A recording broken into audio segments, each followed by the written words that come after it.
अफगानिस्तान की टीम जो कि गई है जिम्बाब्वे का दौरे पर और खेलेगी टी20 मैच की सीरीज। सबसे पहले उसमें जो पहला टी20 मैच है वो होगा हरारे स्पोर्ट्स क्लब हरारे के मैदान पर 29 अक्टूबर को शाम को 5 बजे से भारत के समय के हिसाब से, लेकिन वहां की लोकल टाइम के हिसाब से दोपहर को 1:30 बजे से एक डे वाले यानी कि दिन वाले टी20 मैच के तौर पर। तो उस टाइम पर अगर आप देखेंगे तो आसमान पर बादल हल्के फुल्के रहेंगे, और चूंकि ये पहला टी20 मैच है आसमान पर बादल होने की भी थोड़ी बहुत संभावनाएं हैं। तो वैसे तो जनरली कोई भी टीम यहाँ पर टॉस जीत करके पहले फील्डिंग करने की कोशिश करेगी या पसंद करेगी बेसिकली, वो तो निश्चित तौर पर हमको टॉस के टाइम पर पता चलेगा, जो कि गिवन कंडीशन में आपको मैं बता रहा हूं। लेकिन अगर आप जाकर के जनरली यहां पर देखें, जो पिछले कुल मिलाकर के 10 टी20 मुकाबले 2025 में ही खेले गए हैं, उसमें देखेंगे तो 6 बार पहले बैटिंग करने वाली टीम जीती है। और उसमें से भी आखिरी के 4 टी20 मैच अगर आप उठा लें तो इसमें अगर आप देखेंगे तो जो पिछले 4 मुकाबले हुए हैं उसमें से 2 बार स्कोर चेंज हुआ है, लेकिन 2 बार यहां पर पहले बैटिंग करने वाली टीम भी जीती है। हालांकि यहां पर 2 बार जो बैटिंग सेकंड करने वाली टीम हारी है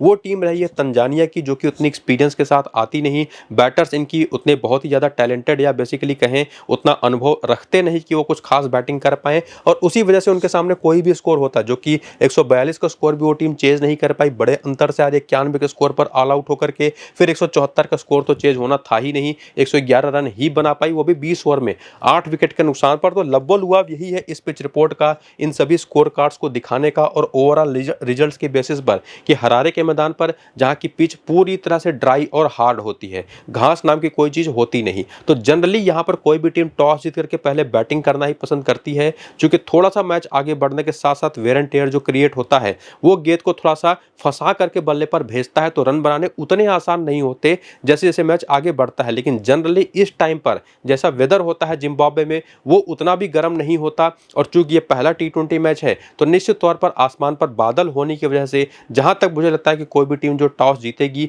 वो पहले फील्डिंग करेगी। बाकी टॉस के बाद के अपडेट्स हमको देखने पड़ेंगे कि आसमान पर बादल है या नहीं, कितनी धूप है, पिच का क्या नेचर है। बाकी ओवरऑल इन पिछले 4 टी20 मैच में देखें तो स्पिन को 17 और पेस को जो 28 विकेटें मिली हैं, और उसमें से भी 18 विकेटें पहली इनिंग के अंदर, ये भी काफी हद तक क्लियर करती हैं कि पहली इनिंग को छोड़ करके कोई भी टीम इस मैच में सेकेंड इनिंग में ही बैटिंग करना पसंद करेगी। बाकी वो तो हमको टॉस के बाद पता चलेगा। वेदर को देखते हो तो क्या वेदर अपडेट है, पिच कैसी है, आज किस मैच की टॉस के बाद जो अपडेट आएंगे उसके बेसिस पर वो सारे अपडेट्स आपको मैं टेलीग्राम और व्हाट्सएप चैनल पर दूंगा, और अपनी फाइनल टीम भी दूंगा। तो जाकर के टेलीग्राम और व्हाट्सएप चैनल को ज्वाइन जरूर कर लीजिए, कम से कम पिच रिपोर्ट के लिए। और बाकी लिंक जो है वो इसी वीडियो के डिस्क्रिप्शन में और कमेंट बॉक्स में जो पिन किया हुआ कमेंट है वहां पर आपको देखने को मिल जाएगा, टेलीग्राम का भी और व्हाट्सएप का भी। जाकर के सिंपली क्लिक करके टेलीग्राम और व्हाट्सएप को ज्वाइन कर सकते हैं, सारे अपडेट्स वहां पर आप ले सकते हैं। और बाकी आपके सामने है ये प्लेइंग 11 और बैटिंग ऑर्डर जो आज के इस मैच में मोस्ट प्रोबेबली जिम्बाब्वे की तरफ से खेल सकती है, जिसमें ब्रायन ब्रेंट आपको ओपन करते दिखाई पड़ेंगे तादी मनासी मारूमानी के साथ। Left hand right hand combination होगा। ब्रायन ब्रेंट कभी कभी ऑफ स्पिन बॉलिंग भी कर देते हैं। और उसके बाद है डियोन मायर्स, जो कि है तो बेसिकली बैटिंग ऑलराउंडर, थोड़ी बहुत right hand medium pace bowling भी कर सकते हैं। और उसके बाद आते हैं Brendan Taylor, wicket keeper batter. बाकी Sikandar Raza allrounder, Ryan Burl allrounder, एक ऑफ स्पिनर, एक लेग स्पिनर, हालांकि रेयान बर्ल जो है वो लेफ्ट हैंडेड बैटर है। और उसके बाद आते हैं तसिंगा मुसेकीवा, लोअर ऑर्डर के बैटर। उसके बाद आते हैं Bradley Evans, right arm fast bowler. बाकी ब्लेसिंग मुजरबानी है, रिचर्ड इंगारवा बाएं हाथ के तेज गेंदबाज हैं, और एक बहुत ही पुराने क्रिकेटर ग्रीम क्रेमर को इन्होंने वापस बुलाया है एक लेग स्पिनर के तौर पर, जो कि आज के इस मैच में चूंकि आए हैं टीम में तो संभावना ये भी है कि खेलते दिखाई पड़ेंगे, एज ए लेग स्पिनर खेलते दिखाई पड़ सकते हैं। और उसके अलावा जो स्क्वाड में प्लेयर हैं उसमें एक है Wellington Masakadza, left arm orthodox bowler, Clive Madande जो कि विकेट कीपिंग भी करते हैं, तिनोतेंदा मपोसा है right arm medium pacer bowler, और टोनी मुनयोंगा एक राइट हैंडेड बैटर जो कि टॉप ऑर्डर से लेकर के लोअर ऑर्डर तक कहीं पर भी बैटिंग कर सकते हैं। बाकी करियर देखें इन्हीं प्लेयर्स का, जो कि टी20 फॉर्मेट की बात हो रही है, और बात हो रही है यहाँ पर सबसे पहले तो प्लेयर्स के बारे में जानने की।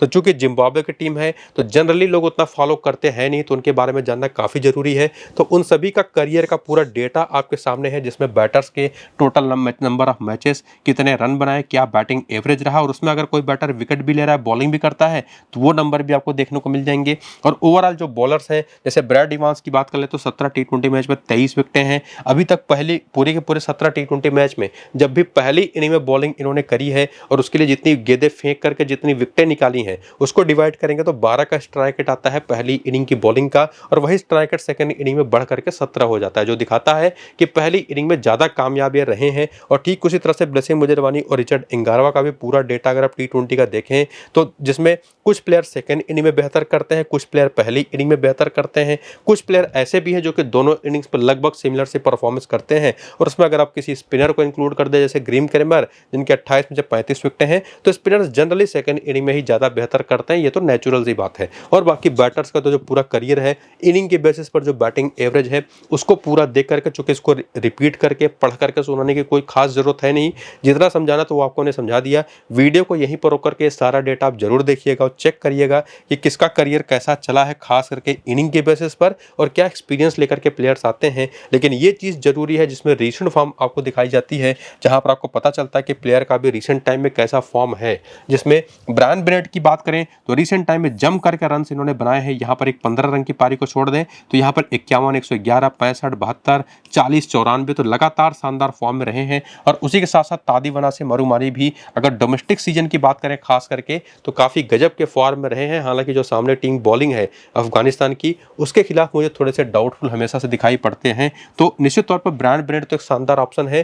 तादिवना से मरुमारी को मैं केवल एक ट्रम्प ऑप्शन के तौर पर ही समझ करके चलूंगा कि अगर आप मल्टीपल टीमें बना रहे हैं, मान लीजिए 5-6 टीमें, तो वहां पर किसी 1-2 टीम में ट्राई करिए, बाकी में नहीं। लेकिन अगर आप स्मॉल लीग की टीम बना रहे हैं तो बहुत ज़्यादा ही, अगर आप अफलातून टीम बनाने चाहते हैं, खतरों के खिलाड़ी हैं, तो वहां पर आपके लिए एक बेस्ट ऑप्शन ये बन जाते हैं। और ठीक उसी तरीके का ऑप्शन यहाँ पर डियोन मायर्स भी हैं, जो कि कभी कभी बॉलिंग करते हैं। बाकी बल्ले से देखें तो रन ठीक ठाक इन्होंने बनाए हैं। हालांकि जिस तरीके के प्लेयर हैं, इनको मैंने खेलते देखा है, ये आइडियल प्लेयर है वनडे के, लेकिन फिलहाल यहाँ पर T20 मुकाबले खेल रहे हैं। और उसके बाद आते हैं ब्रेंडन टेलर, ये भी जबरदस्त फॉर्म में है। हालांकि इनकी भी काफ़ी ठीक ठाक एज हो चुकी है। निश्चित तौर पर आप इनको पिक जरूर कर सकते हैं, लेकिन मेरे हिसाब से ये सजेशन मेरा भी रहेगा एक बार फिर से कि ये भी एक वही ट्रम्प प्लेयर है बाकी दोनों प्लेयरों की तरह। ये अगर आप वही खतरों के खिलाड़ी है तो स्मॉल लीग में पिक करिए, वरना कई सारी मल्टीपल टीमें बना रहे हैं तो किसी 1 या 2 टीम में पिक करिए। लेकिन उसके बाद आते हैं सिकंदर रजा और रेयान बर्द। अब इन दोनों का फॉर्म अगर आप देखें तो थोड़ा सा आपको एवरेज ही दिखाई पड़ेगा। बहुत ज़्यादा ना तो रन बनाया रिसेंट टाइम में, ना तो विकेटें निकाली हैं। लेकिन जो यूटिलिटी इन दोनों की है, साथ ही साथ जो सामने की टीम है उसको देखते हुए, उसमें जो लेफ्ट हैंडर्स हैं, जो राइट हैंडर्स हैं, उनको स्पिन खेलने की जो उनकी कैपेबिलिटीज़ हैं, और साथ ही साथ इन दोनों की जो बैटिंग एबिलिटीज़ हैं, उसके ध्यान में रखते हुए ये दोनों बेस्ट ऑप्शन बन जाते हैं, जिनको स्मॉल लीग की टीम में तो 100% रखना है। और निश्चित तौर पर अगर आप मल्टीपल टीमें बना रहे हैं, 6 टीम मान लीजिए, तो उसमें भी से कम 4 से 5 टीमों में तो जरूर होने चाहिए। इसके बाद तसिंगा मुसेकिवा है, उनका ये खास रोल होता नहीं, बहुत नीचे बैटिंग करता है लगातार। अगर आप देखें तो नॉट आउट भी लौटते हैं। अगर आप पिछले 7-8 मैचेस उठा लें तो केवल 1-2 मैच में आउट हुए हैं। उसके बाद ब्रैड इवांस हैं, ये भी एज ए बॉलर रिसेंटली बहुत अच्छे फॉर्म में है। इवन ब्लेसिंग मुजरवानी की बात अगर हालांकि करें ना, तो विकेट निकालने के मामले थोड़े से अनलकी रिसेंट टाइम में रहे हैं, बीच में 2 मैच में विकेट है भी नहीं। लेकिन उसी के साथ साथ रिचर्ड एंगारवा को भी इंक्लूड कर दे तो ये दोनों सबसे बेस्ट बॉलिंग ऑप्शन के तौर पर इसी टीम की तरफ से ब्रैडली इवांस के साथ ही, अगर प्लेइंग इलेवन में तीनों एक साथ खेल रहे हैं तो तीनों तो निश्चित तौर पर ऑप्शन तो बहुत अच्छे हैं। लेकिन उसमें से एक्चुअली रख करके किसको जाना है वो तो हम थोड़ा सा आगे बढ़ करके समझेंगे। बाकी ग्रीम क्रेमर का देखना पड़ेगा, यही प्लेइंग इलेवन में खेलते हैं या कोई दूसरा स्पिनर टीम में खिलाती है, जैसे उनके पास एक ब्रेंडन मसाकाजा का भी ऑप्शन है।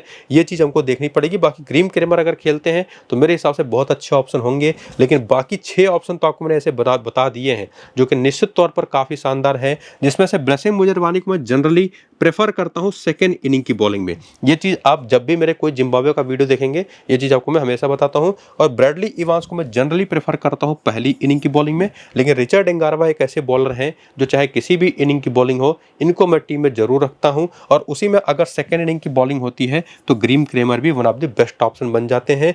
तो 3 तो निश्चित तौर पर ऐसे प्लेयर हैं जिनको 100% रखना है आपको स्मॉल लीग की टीम में। बाकी 3 ऐसे प्लेयर हैं जिनको इनिंग के बेसिस पर कंडीशनली टीम में शामिल करना है। इवन 4 आप कह लीजिए ग्रीम क्रेमर के साथ। तो निश्चित तौर पर ये चीज़ आपको समझ करके चलनी है। और बाकी अगर आप मल्टीपल टीमें बना रहे हैं तो कौन से ट्रम्प हैं और किसको कहाँ पर कैसे इंक्लूड करना है वो चीज़ यहीं पर आपको मैंने क्लियर कर दी है। बाकी हेड टू हेड के आंकड़े अगर आप देखना चाहें तो वो भी देख सकते हैं कि ग्रीम क्रेमर अफगानिस्तान के खिलाफ 4 में 6 विकेट ऑलरेडी ले चुके हैं। और इवन रिचर्ड एंगारवा के आंकड़े भी जबरदस्त हैं, ब्लेसिंग मुजरवानी के भी आंकड़े धमाकेदार हैं। ब्रैडली इवांस अफगानिस्तान के खिलाफ खेले नहीं है। और बैटिंग में देखेंगे तो जनरली बहुत ज़्यादा अच्छे आंकड़े हैं नहीं, केवल ब्रायन बेनेट है जो कि 35 के एवरेज के साथ रन बनाते रहे हैं। बाकी बैटर्स उतना कुछ खास कर नहीं पाए हैं। सिकंदर रजा और रेयान बर्द के आंकड़ा निश्चित तौर पर एज ऑलराउंडर ओवरऑल मिक्स करके अगर आप देखें तो काफ़ी बेहतर दिखाई पड़ते हैं। बाकी वेन्यू पर तो हरारे के इस मैदान पर बहुत सारे T20s खेलते हैं सारे के सारे प्लेयर्स, और उसका सारा का सारा अनुभव आपको यहाँ पर दिखाई पड़ेगा, जिसमें कुछ हद तक डियोन मार्स ने बढ़िया काम यहाँ पर किया है T20 फॉर्मेट में। उसके अलावा ब्रायन बेनेट थोड़ा सा बेहतर दिखाई पड़ते हैं। सिकंदर रजा और रेयान बर्द तो हैं ही ऑलराउंडर, तो उनको निश्चित तौर पर काउंट तो आपको करना ही पड़ेगा टीम में लेने के लिए। ब्रैड इवांस की भी 10 मैच में 17 विकेट हैं यहाँ पर, और इनका ना दोनों इनिंग का स्ट्राइक रेट बहुत ही ज़बरदस्त है। पहली इनिंग का तो बहुत ही कमाल का है, सेकेंड इनिंग का भी ऐसा है कि आप इनको मिस ना कर पाएँ। बाकी ब्लेसिंग मुजरबानी और रिचर्ड इंगारवा के आंकड़े भी आपके सामने हैं, और बाकी ग्रीम क्रेमर भी और बाकी के खिलाड़ी भी। और उसके बाद अगर आप वीकनेसेस में जाकर के देखें कि जब भी अफगानिस्तान के खिलाफ, जो कि जिम्बाब्वे बहुत क्रिकेट खेलती है रिसेंट टाइम में, तो वीकनेसेस भी अगर आप देखें प्लेयर बैटल में, तो ब्रायन ब्रेंट एक ऐसे खिलाड़ी रहे हैं जो कि अजमतुल्लाह मारजे की 16 गेंद पर 23 रन बनाकर के एक बार आउट हुए हैं, मुजीब की 21 गेंद पर 24 रन बनाकर के एक बार, राशिद खान पर 14 गेंद पर 7 रन बनाकर के एक बार। और ओवरऑल इनकी लेग स्पिन कमजोरी भी है एक, जिस पर टी20 फॉर्मेट में 109 गेंदों पर 141 रन बनाकर के 7 बार आउट हुए हैं, तो 20 के आसपास का एवरेज है, तो वो इनकी एक वीकनेस रही है। बाकी तादी मनासिम मरूमानी बाएं हाथ की तेज गेंदबाजी पर, लेफ्ट आर्म ऑर्थोडॉक्स पर और ऑफ स्पिन पर ओवरऑल, और इवन लेफ्ट आर्म चाइनामैन पर भी देखें तो 7 गेंद पर 2 रन बनाकर के एक बार आउट हुए, तो सामने की टीम में नूर अहमद हैं। तो दाहिने हाथ के तेज गेंदबाजों को अगर आप छोड़ दें तो बाकी सभी पर कुछ खास एक कमाल करते दिखाई पड़ते हैं। और इंडिविजुअली इनको नमीनुल हक जो दाएं हाथ के तेज गेंदबाज हैं वो 3 बार आउट कर चुके, 11 गेंद पर 8 रन देकर के। बाकी नूर अहमद और मोहम्मद नबी तो आउट करते ही रहे हैं, तो निश्चित तौर पर ये उतने बेहतर ऑप्शन दिखाई पड़ते नहीं। डियोन मायर्स की भी वीकनेसेस आप देख सकते हैं, ऑफ स्पिन पर है, मोहम्मद नबी ने आउट किया हुआ है ऑलरेडी, और अजमतुल्लाह उमारजई ने भी। और उसके बाद जो बाकी बैटर्स है, चाहे वो सिकंदर रजा हो जिनको लेफ्ट आर्म ऑर्थोडॉक्स पर और लेग स्पिन पर स्पेसिफिक दिक्कतें रही हैं, बहुत ज़्यादा रन पर इनको बने नहीं। और ओवरऑल इंडिविजुअली भी नमीनुल हक ने इनको 2 बार आउट किया 37 रन देकर के, बाकी एक बार आउट किया है मुजीब और मोहम्मद नबी ने, लेकिन रन्स भी कम दिए हैं, जिसमें राशिद खान भी गेम में आते हैं। और राशिद खान तो निश्चित तौर पर कोई भी बैटर हो सामने का उसको परेशान करते ही हैं। बाकी रेयान बर्ड और ब्रेंडन टेलर के भी आंकड़े आप इंडिविजुअल बॉलर्स के खिलाफ और ओवरऑल अगर आप देखें तो टाइप ऑफ बॉलिंग के खिलाफ भी देख सकते हैं। तो ये सारी चीज़ें आपको क्लियर कर देंगी कि कौन सी बॉलिंग है सामने की टीम में जो कि इनके खिलाफ इंपॉर्टेंट है, और बाकी कौन से बैटर है जो कि निश्चित तौर पर फॉर्म में है, जो कि आपको मैं आगे या पीछे बेसिकली काफ़ी क्लियरली बता चुका हूँ। बाकी तासिंगा मुसेकीवा का भी डेटा प्लेयर बैटल का आप यहाँ पर देख सकते हैं। और उसके बाद आइए जिम्बाब्वे की टीम के बाद अफगानिस्तान की टीम की तरफ, तो यहाँ से हजरतुल्लाह जजई को उन्होंने स्क्वाड में शामिल किया है, इब्राहिम जदरान स्क्वाड में नहीं है, तो उम्मीद है कि ये खेलेंगे भी। और लेफ्ट हैंडेड बैटर है तो गुरबाज के साथ ओपन करेंगे, जो राइट हैंडेड बैटर है विकेट कीपिंग भी कर सकते हैं। बाकी सैदिकुल अटल है, डारविस रसूली है, अजमतुल्लाह उमरजे ऑलराउंडर है, गुलबदीन नईब एक और ऑलराउंडर, मोहम्मद नबी तीसरे ऑलराउंडर। और उसके बाद आते हैं राशिद खान, इनको भी आप ऑलराउंडर कहें तो कोई बड़ी बात नहीं। बाकी लेफ्ट आर्म चाइनामैन नूर अहमद, बाएं हाथ के तेज गेंदबाज फजल फारूकी और नमीनुल हक, जिनका आंकड़ा आपने प्लेयर बैटल में देखा कि कितना कमाल का है, लगभग हर एक जिम्बाब्वे के बैटर्स के खिलाफ। बाकी इनका लंबा चौड़ा स्क्वाड है, तो बेंच पर भी आपको कई सारे कुल मिलाकर के 6 प्लेयर दिखाई पड़ेंगे, जिसमें मुजीबुर रहमान भी हैं, मोहम्मद इसाक है, करीम जन्नत है, फरीद अहमद मलिक है, नानग्याल खरोटी हैं। बाकी यहाँ पर है जुबैद अकबरी जो कि एक टॉप ऑर्डर बैटर है लेफ्ट हैंडर, और साथ ही साथ लेफ्ट आर्म ऑर्थोडॉक्स बॉलिंग भी करते हैं। तो प्रॉपर ऑलराउंडर हैं जो पूरी बैटिंग करते हैं, पूरी बॉलिंग भी करते हैं। और अगर आप इनका जुनैद अकबरी का करियर देखें, जुबैद अकबरी का, तो अभी टी20 फॉर्मेट में, इंटरनेशनल टी20 फॉर्मेट में जम नहीं पाए हैं, 3 ही मैच खेला और केवल 8 ही रन है। तो निश्चित तौर पर ये चीज़ तो आपको देखनी है। हालांकि अभी आप आगे फॉर्म इनका देखेंगे तो अलग ही दिखाई पड़ेगा। बाकी जिम्बाब्वे के बाद अफगानिस्तान की टीम के बीच हर एक प्लेयर का पूरा करियर आप जरूर देखिए, कैसे देखना है ये चीज़ आपको मैं पीछे समझा चुका हूँ। और उसके बाद आकर के रिसेंट फॉर्म देखें तो जो मैं जुबैद अकबरी की बात कर रहा था ना, अभी रिसेंटली 59 रन 1 विकेट, 124 नाबाद कोई विकेट नहीं, 2 रन 77 रन कोई विकेट नहीं, जबरदस्त फॉर्म में रहे हैं एज ए बैटर भी एज ए बॉलर भी, और उसी वजह से मौका भी मिला है। हालांकि मुझे लगता नहीं कि आज ये खेल पाएंगे। बाकी जो ओवरऑल बैटर जो खेल सकते हैं या स्क्वाड में उनका फॉर्म कैसा चल रहा है वो आपके सामने है, जिसमें गुरबाज ठीक ठाक फॉर्म में है, बहुत ज़्यादा कंसिस्टेंट है नहीं, लेकिन रिसेंटली इन्होंने ठीक ठाक रन बनाए, ये बात दिखाई पड़ती है। उसके बाद हजरतुल्लाह जजई एक ऐसे प्लेयर है ना जो फ्लैशी प्लेयर है, लगातार शॉट खेलेंगे, आउट हो गए तो ठीक, बचे रहे तो निश्चित तौर पर रन बनाते दिखाई पड़ेंगे। सैदिकुल्लाह अटल निश्चित तौर पर टेक्निकली ज़्यादा बेहतर वेल इक्विप्ड हैं, हालांकि रन्स इनसे ज़्यादा बने नहीं है रिसेंट टाइम में, ये भी एक दिक्कत रहेगी। लेकिन इन दोनों में से किसी को अगर आप चूज करना हो तो सैदिकुल्लाह ज़्यादा बेहतर पिक रहेंगे। हालांकि डारविस रसूली को भी पता नहीं को लगातार मौके मिल रहे हैं। और एक चीज़ ये भी है कि डोमेस्टिक में बढ़िया करते भी हैं डारविस रसूली, लेकिन जैसे ही इंटरनेशनल लेवल पर मैचेस खेलने आते हैं वहाँ पर ये कुछ खास कमाल अभी तक कर नहीं पाए हैं। और बाकी इस टीम के अंदर जैसे कि आपको मैंने गुरबाज के बारे में बताया कि बहुत इंपॉर्टेंट प्लेयर है। और उसके बाद अगर हम बात करें ना तो 2 प्लेयर, कुछ ऐसे प्लेयर जैसे अजमतुल्लाह उमरजे हो गए, मोहम्मद नबी हो गए, राशिद खान हो गए, नूर अहमद हो गए और फजल फारूकी, ये कुछ ऐसे प्लेयर, और इवन नमीनुल हक को भी इंक्लूड कर दीजिए, इनका तो रिसेंट फॉर्म देखने की भी ज़रूरत नहीं है।